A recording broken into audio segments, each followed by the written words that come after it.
Hello, bachcho. Let's see the question. Question says the cathode of photoelectric cell is changed such that the work function changes from W1 to W2. मतलब work function जो है हम लोग बढ़ा रहे हैं क्योंकि W2 क्या दिया हुआ है greater than W1.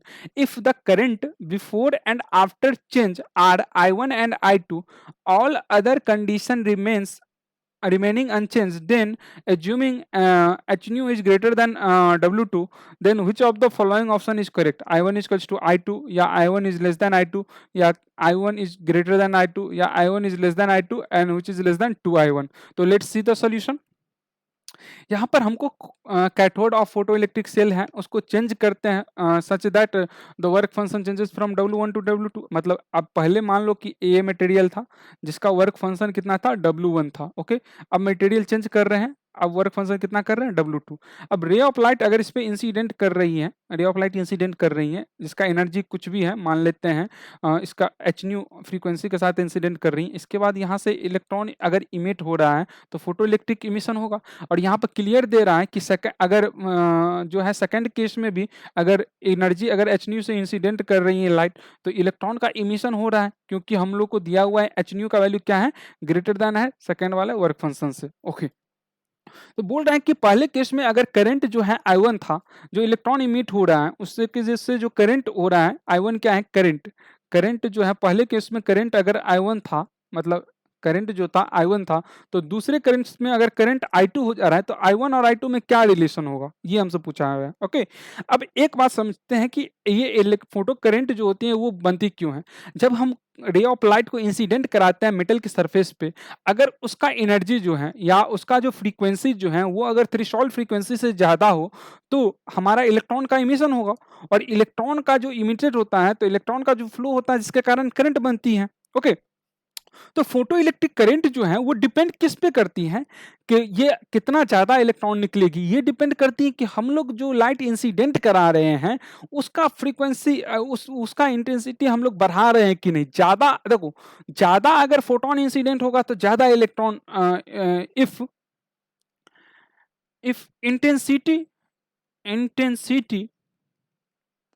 Of light, intensity of light का मतलब क्या होता है, more photon incident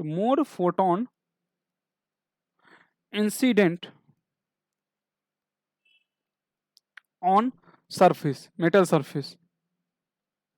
If intensity of light increases, then photoelectron increases, then emission of photoelectron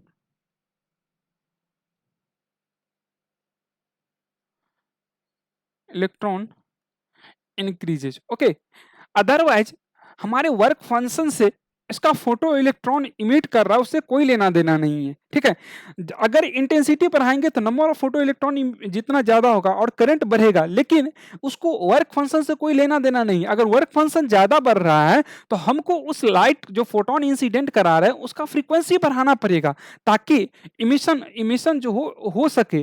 लेकिन नंबर ऑफ फोटोन बढ़ाने से अगर उसका फ्रीक्वेंसी कम है, अगर इसका फ्रीक्वेंसी कम है, नंबर ऑफ फोटोन नहीं बढ़ा रहे हैं तो उससे उससे वो इलेक्ट्रॉन का एमिशन ही नहीं होगा. अगर ई अगर ग्रेटर देन अगर डब्ल्यू डोंट ना हो तो इलेक्ट्रॉन का एमिशन ही नहीं होगा. पहले तो इलेक्ट्रॉन इमिशन हो रहा है, तो इलेक्ट्रॉन इमिशन हो रहा है क्योंकि म्यू जो है थ्रेशोल्ड फ्रीक्वेंसी से ज्यादा है. ये चीज दिया हुआ भी है, एज्यूम करने के लिए भी बोला है.